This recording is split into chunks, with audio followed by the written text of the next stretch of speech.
Hi, my name is Letitia Smith, and I am a part of the QA and training department here at ViaQuest. Today, I'm going to be guiding you through your training on cultural competency. Your objectives for today are to gain an understanding of cultural influences, to learn about respecting diverse beliefs and practices, to learn about culturally appropriate communication. We're also going to be looking at assessment and diagnosis considerations. And lastly, we're going to learn to shift from cultural competency to cultural humility. So we're going to start off by watching a short introductory video into cultural competence. What is cultural competence? Cultural competence is the ability to understand, communicate, and effectively interact with people across cultures. Cultural competence encompasses being aware of one's own worldview and developing positive attitudes toward cultural differences. Cultural competence encourages the acknowledgement and acceptance of differences in appearance, behavior, and culture. Some believe that cultural competence is practiced by merely showing respect to everyone we encounter without considering our own bias. It is impossible to be an expert of knowledge in every culture. Therefore, it is important to admit that you are not an expert. It is through your willingness to ask questions and listen to others' stories that you demonstrate respect. People with diverse racial or ethnic backgrounds, refugees, migrants, and immigrants are all around us. That's the nature of the increasingly diverse world in which we live. The Census Bureau estimates that in 2020 alone, international migration will add one person to the U.S. population every 34 seconds. Our world is growing, and with it, our opportunity to build valuable, diverse relationships. Cultural competence is important because without it, our opportunity to build those relationships is impossible. Instead, we'll coexist with people we don't understand, thereby creating a higher risk for misunderstanding, hurt feelings, and bias. Things that can all be avoided. Here are a few ideas that will help improve your cultural competence. 1. Pay attention. 2. Listen. 3. Show interest. Listening to one another, seeking to truly hear them and understand their perspectives is a crucial step toward peace. Extend a Touch has a topic called Cultural Competence, where you can meet other caregivers and exchange ideas about cultural competence.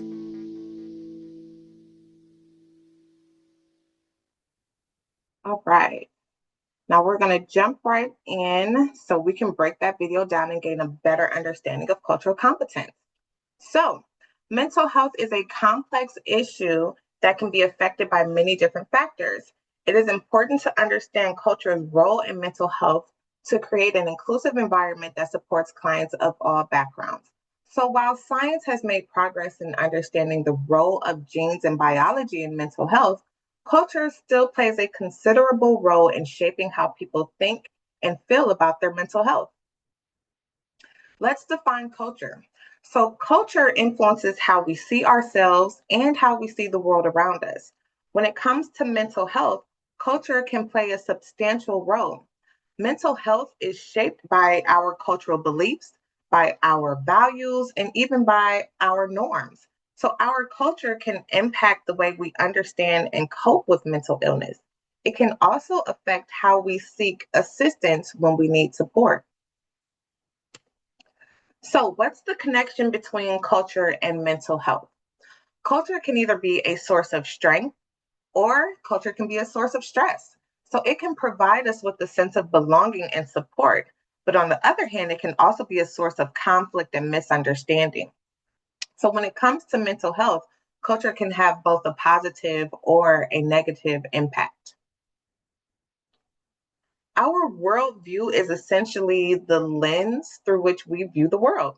So it's shaped by our cultural beliefs and values, and it can majorly impact our mental health. So if we have a negative or distorted view of the world, it can lead to feelings of anxiety or depression, or maybe even isolation.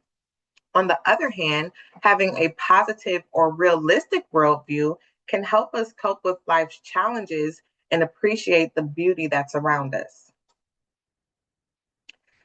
Our cultural background can affect how we cope with stress and adversity.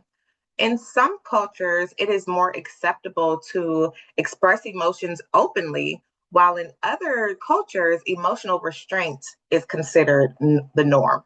So, this can affect how we cope with stressful situations and how well we bounce back from setbacks. Some cultures may also emphasize individualism, while others may emphasize the importance of community and interdependence. So this can affect how we view ourselves, how we view others, and how much support we seek when we face challenges. Cultural factors can affect the prevalence and presentation of mental disorders. Studies have shown that depression is more common in cultures that value individualism and achievement than in collectivist cultures. And while anxiety disorders are found across all cultures, they tend to be expressed differently in different cultures. In Western cultures, anxiety is often experienced as fear, or even sometimes it can be experienced as dreadful. While in Eastern cultures, it may be more likely to be experienced as a physical symptom, such as heart palpitations or even dizziness. Cultural beliefs and norms can influence how communities perceive and understand mental health issues. In some cultures, mental health challenges may be seen as a sign of personal weakness or even moral failing, leading to individuals dealing with stigma and shame. Individuals may be hesitant or they may be reluctant to seek professional help due to fears of those stigmas, discrimination, being judged, or even being ostracized by their community. In the West, mental disorders are often seen as medical conditions that need to be treated with medication or other medical interventions.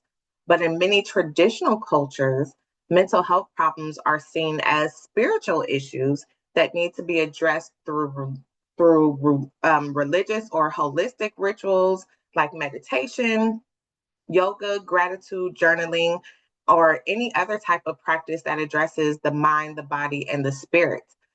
Additionally, in some cultures, mental health problems may be seen as a normal part of life, and people may be more likely to seek help from family, friends, or members of their community.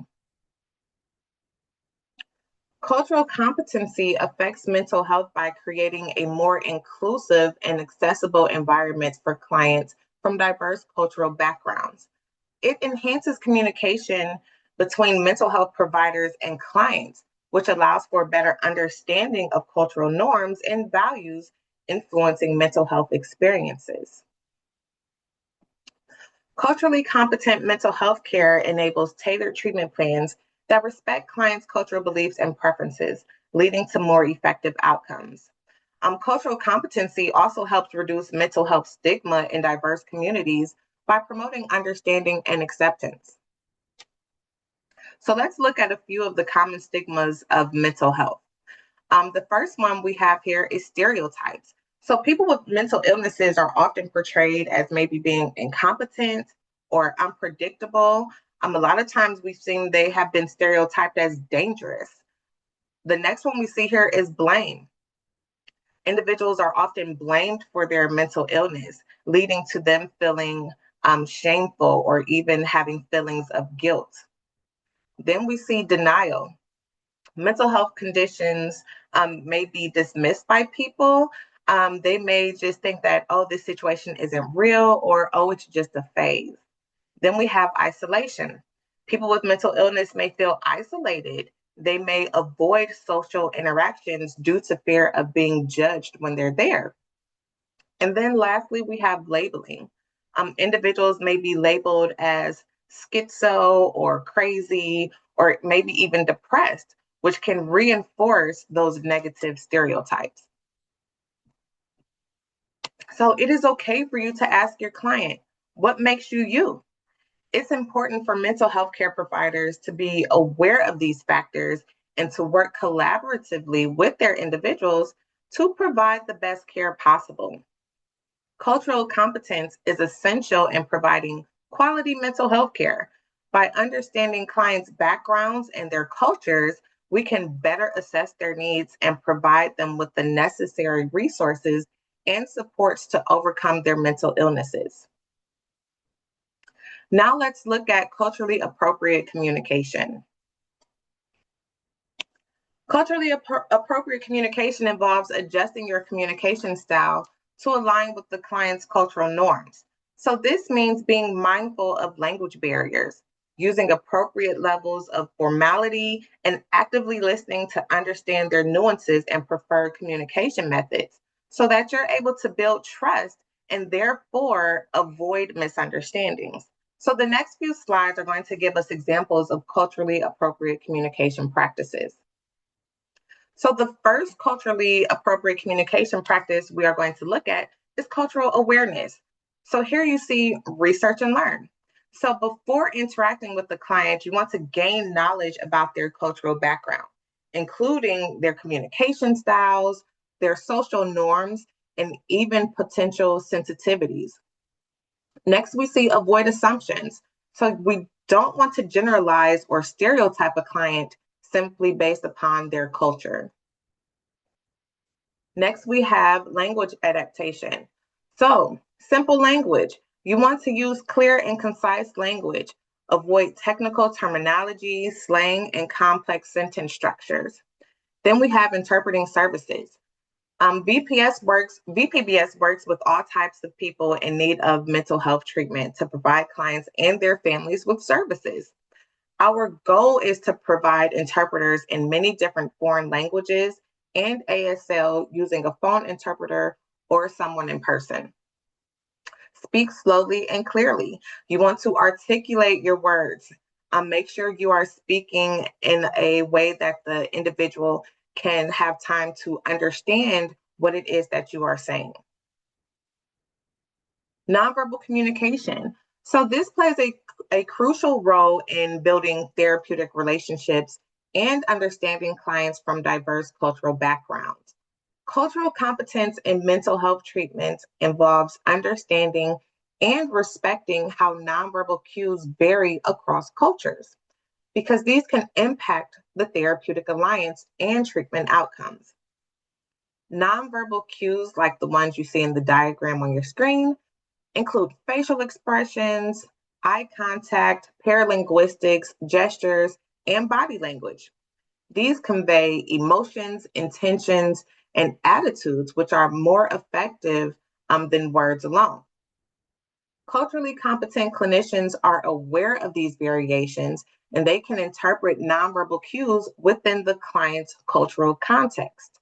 They can also be sensitive to the impact of their own nonverbal behaviors on the client, especially in cross cultural interactions. By being mindful of cultural differences in nonverbal communication, clinicians can create a safe and trusting environment where clients feel understood and valued. For example, if you arrive on time or if you arrive early to an appointment that you have with a client or a meeting with their family, you are conveying respect and attentiveness. While if you were tardy, that can be interpreted as disrespect or even disregard for the client's time. Blinking, that can be a form of nonverbal communication. Blinking conveys messages like understanding, loss of attention, or even deceit. Then smell, that plays a surprisingly important role in nonverbal communication. It influences our perceptions and behaviors in subtle ways. Cultural norms and expectations surrounding body odor and personal hygiene can impact how smell is perceived and interpreted. So while time, blinking, and smell may not be as overtly visible as other forms of nonverbal communication like facial expressions or body language, it still holds a powerful and often unconscious influence on our social interactions and perceptions. Then we have formal versus informal communication. You want to observe cues, determine the appropriate level of formality by observing the client's communication style, and addressing them accordingly. You also want to use appropriate titles and salutations based on the cultural context. So let's just take a look at the picture you see on your screen. Here, it's a clear misunderstanding as they attempt to greet each other. One is trying to bow while the other is trying to shake hands, and they're questioning as to why the other one is greeting them in that manner. So it's a misunderstanding. Misunderstandings, those can arise from cultural differences. But if you use empathy, empathy can overcome those misunderstandings. Be an active listener. So pay full attention by actively listening to the client's words and nonverbal cues to fully understand their message. Use clarifying questions by asking open ended questions to gain deeper understanding and to address any potential misunderstandings. Direct communication involves clear, explicit language where the speaker's message is easily understood. Indirect communication, on the other hand, that relies on nonverbal cues, context, and implied meanings. Cultures vary in their preference for either style, while some prioritize directness and others value indirectness to maintain social harmony.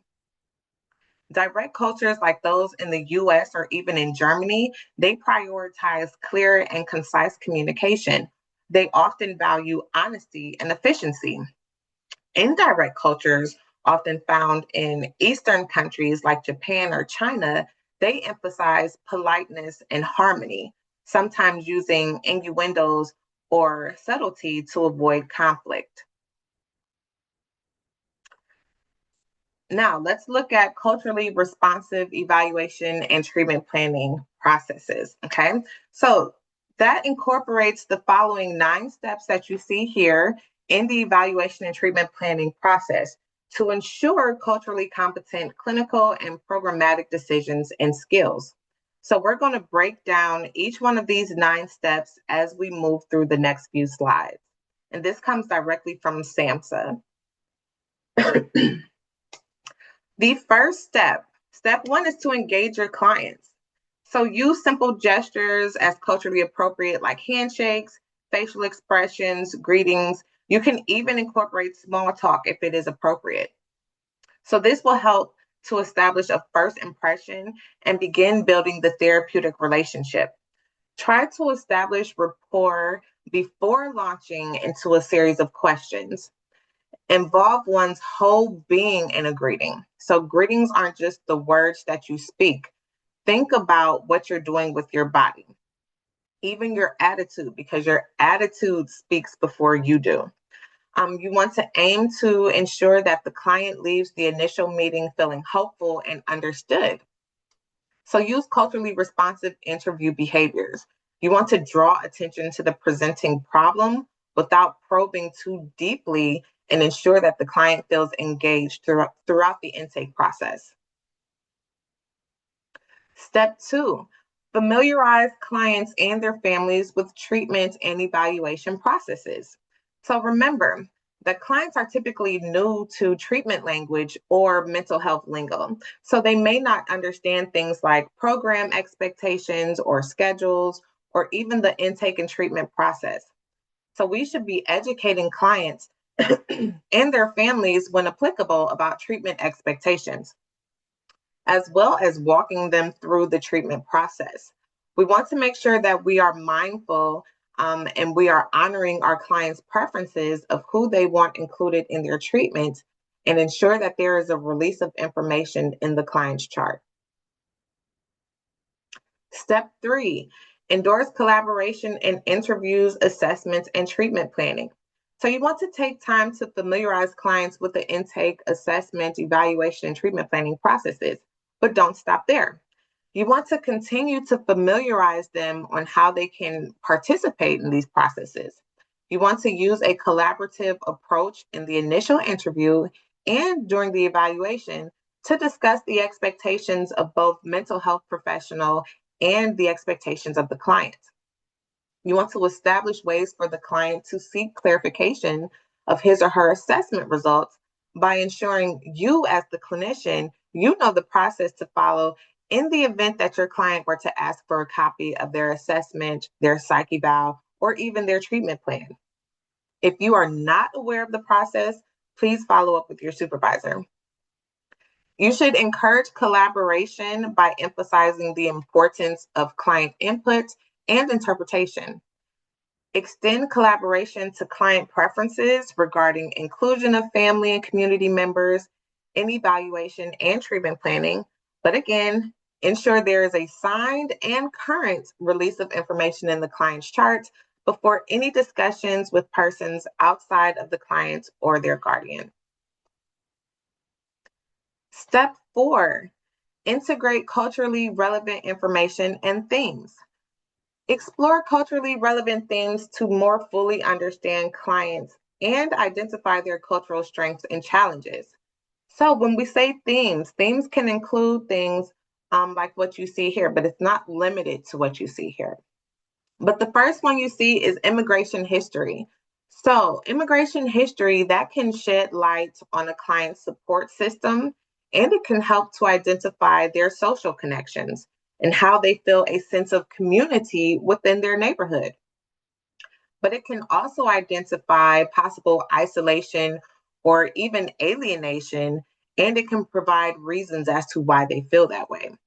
So, for example, you could have a client dealing with feelings of isolation due to being separated from their family and friends because maybe their support system resides in their country of origin. Then we have cultural identity and acculturation. So, cultural identity refers to an individual's sense of belonging to a particular cultural group.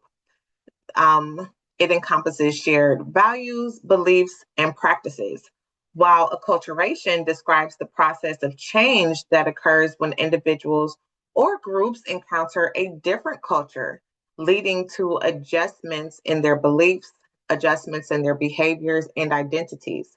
So we should avoid making assumptions about a client's identity based solely on their ethnic or racial background. Instead, we should assess the individual's personal connection to their cultural heritage. Recognize that each client's experience and identification with their culture can vary. Then we have membership in a subculture. So, clients are often part of a culture within a culture. Think about how there isn't just one type of Latino or one African American or even one Native American. Um, these cultures they vary. So, for example, an African American client from the San Francisco Bay Area might describe his or her culture quite differently than an African American client from downtown Cleveland, Ohio. As we looked at earlier in the presentation, culture shapes a client's beliefs about their health, about how they heal, about how they seek help, and even substance use. And then lastly, we have trauma and loss. So some immigrant subcultures have experienced violent upheavals and have a higher incidence of trauma than others. So the theme of trauma and loss should therefore be incorporated into general intake questions. Specific issues under this general theme might include migration, relocation, or even experiences with genocide, persecution, war, or even starvation. Step 5, gather culturally relevant collateral information. Collateral information should include culturally relevant information obtained from the family, such as the organizational memberships, beliefs, and practices that shape the client's cultural identity and understanding of the world. Obtain supplemental information with the client's permission from sources other than the client. So, from like their family or even members of their community. Engage families early in the treatment process and be especially sensitive to the cultural background of family members providing collateral information. Again, please ensure that there is a release of information in the client's chart before speaking with others outside of the client or guardian. Step 6, select culturally appropriate screening and assessment tools. Explore the availability of screening and assessment tools that have been translated into or even adapted for other languages and have been validated for that population group. When choosing assessment instruments, it's crucial to understand their cultural applicability to the client that is being served. This means ensuring the instrument is suitable for the client's cultural background, language, and beliefs, as well as understanding the potential impact of cultural differences on the client's responses. Keep in mind that research is limited. Theories and concepts that are developed in one cultural context may not be universally applicable and may need to be adapted or reinterpreted in other cultural settings. Step 7 involves you determining your readiness and motivation for change. The stages of change model. This highlights that change is a journey, not a destination, and it outlines the different stages that we typically go through. So, the first stage you see here is pre contemplation. So, this is when someone is unaware that there is a need for change. During contemplation, there is this is where someone acknowledges that there is a problem. Preparation is getting ready for a change. Action is implementing the change, and maintenance is sustaining the change. Relapse is seen as an unofficial sixth stage in the stages of change model, but relapse is a very common part of changing behavior. Relapse provides, I'm sorry, as providers, we can apply this same framework to providing culturally competent care. So, the stages of change and the development of cultural competence are both processes that can be understood as progressing through distinct phases. The stages of change model describes how individuals move through different stages as they make changes in their behavior, while cultural competence development involves a gradual progression from cultural destructiveness to cultural proficiency. The stages of change model can be helpful in understanding how individuals and providers move through the stages of cultural competence development. For example, a provider might be in the pre contemplation stage regarding cultural competence, meaning they are not yet aware of the need to develop their skills, or maybe they're resistant to learning about other cultures. Similarly, a provider might be in the cultural blindness stage where they assume that everyone is the same and that culture is not a factor in their specific work. So, by understanding both the stages of change and the continuum of cultural competence, providers can better support each other in their journey towards greater cultural awareness, understanding, and even respect. Step 8 is to provide culturally responsive services. Culturally responsive services involves tailoring service provisions to align with the client's cultural background, beliefs, and values. So the first one we see here is self-awareness. Providers need to understand their own biases and how their own biases might impact their interactions with clients from different cultural backgrounds. Next, we have cultural knowledge. You should gain knowledge about the cultures of the clients that we serve. Next, effective communication. This involves using language that is clear, understandable, and respectful of the client's cultural background. Next, respect for diversity. Acknowledge and respect the diversity within and between cultures. Recognize that clients within a cultural group may have unique perspectives and experiences. Collaboration. Work collaboratively with clients, families, and other professionals, including community leaders, to develop and to implement culturally appropriate plans. Then we have flexibility and adaptability. So be willing to adapt assessment methods, treatment approaches, and service deliveries to meet the specific needs of each client, recognizing that that one size fits all approach is not always effective. Cultural competency and practice. So apply cultural competence in a practical way, such as adapting those assessment tools or even identifying culturally relevant concerns. And then lastly, in step 8, provide a culturally safe environment. So you should create a safe and supportive environment where your clients feel comfortable to share their stories. They should also feel free from discrimination and bias. And lastly, step 9 is to incorporate cultural factors into treatment planning. Approach treatment goals by including objectives to improve physical health and spiritual strength. Stress the implementation of strength-based strategies that fortify cultural heritage, identity, and resiliency. Operate on the premise that treatment planning is a dynamic process that evolves along with an understanding of client history and treatment needs. So, as we see here, culturally responsive treatment planning is achieved through active listening, consideration of clients' values, beliefs, and expectations, incorporation of clients' health benefits, health beliefs, and treatment preferences in addressing specific presenting problems, and referrals to appropriate traditional treatment resources to supplement clinical treatment activities. So, moving towards cultural humility. While both cultural competence and cultural humility are valuable in navigating diverse cultures, they differ significantly. Cultural competence focuses on acquiring knowledge and skills to interact effectively with people from different cultures, while cultural humility emphasizes a lifelong process of self reflection and acknowledging the limitations of one's own knowledge and biases.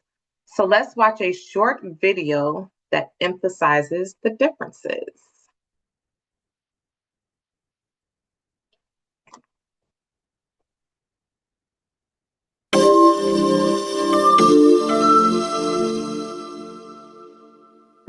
Cultural competency and cultural humility. You may have heard these terms before, possibly in the context of healthcare settings, and not quite understood what they meant. Let's go over what these terms mean and how they apply to everyday life. To be culturally competent is to learn about other cultures, control your biases, and adapt your behaviors and communication style considering the background of people around you. The goal of cultural competency is effective and informed interaction across various cultures. At face value, cultural competency sounds ideal, but it may actually lead us to rely on generalizations about certain groups rather than recognizing the uniqueness of each individual. We also have to ask ourselves, is it realistic or even possible for people to learn everything about other cultures and become completely bias-free? That's where cultural humility comes in. To be culturally humble is to be aware of social power imbalances, respect other people's values and beliefs, and continuously reflect on your own biases. With cultural humility, there's no expectation that you memorize everything there is to know about other groups.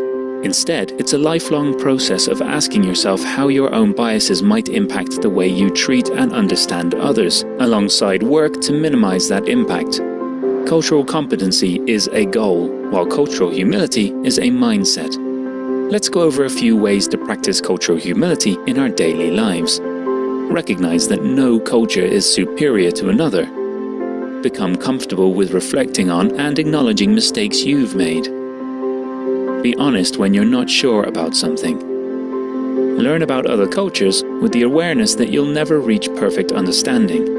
Ask the people in your life if you can have open discussions and hold each other accountable during your learning journey.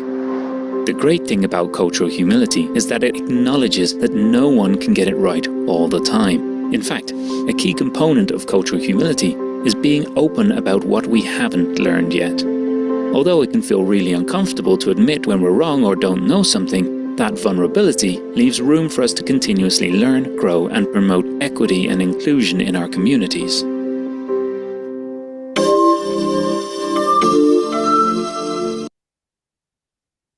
Okay. So, Moving towards cultural humility and mental health involves a shift from viewing culture as a fixed trait to recognizing it as a dynamic and evolving force that shapes individual experiences and beliefs. It emphasizes lifelong learning, self reflection, and a willingness to challenge your own biases and assumptions. So, this approach of cultural humility prioritizes building respectful partnerships with clients, acknowledging power imbalances, and understanding how cultural factors can impact mental health. In other words, the goal is to move beyond cultural competence and begin to practice cultural humility. So, let's compare. With cultural competence, that emphasizes acquiring knowledge and skills about other cultures, while cultural humility prioritizes self reflection, acknowledging biases, and recognizing the limitations of one's own knowledge. Cultural competence views cultural understanding as a goal that can be achieved, while cultural humility views it as an ongoing journey of learning and self discovery. Competence suggests that one can become fully competent, while humility recognizes that understanding is constantly evolving. And then lastly, cultural competence may not always explicitly address power dynamics, while cultural humility acknowledges and seeks to address those dynamics. So a culturally competent provider might learn about specific customs in a particular culture, while a culturally humble provider might acknowledge that they don't fully understand the nuances of that specific culture and they can be open to learning more. So, in essence, cultural competence is about acquiring knowledge, excuse me, while cultural humility is about maintaining a mindset of ongoing learning and acknowledging the limits of one's own understanding. So, some takeaways. Continuous self education. Cultural competence is an ongoing journey. Engage in continuous learning about diverse cultural backgrounds, beliefs, and practices. Read literature, attend workshops, and expand your understanding to better connect with your individuals. Active listening and open dialogue. So develop active listening skills to comprehend clients' perspectives. Encourage open discussions about cultural factors and experiences influencing your client's mental well being. Be flexible in therapeutic approaches. So acknowledge that cultural backgrounds shape clients' preferences for therapeutic methods. Be flexible and willing to adapt your approach to match their comfort zones. Culturally relevant language. Use language that is sensitive to cultural subtleties, avoid idioms that may not translate well or could lead to some sort of misinterpretation. Use culturally attuned assessments. So adjust your assessment methods to account for cultural influences. Frame questions that respect your client's cultural backgrounds and experiences, facilitating a more accurate understanding of their mental health challenges. Use collaborative treatment planning. Involve clients in treatment planning. Respect their insights on cultural norms, their values, and goals. This partnership empowers clients and it nurtures a sense of ownership over their mental health journey.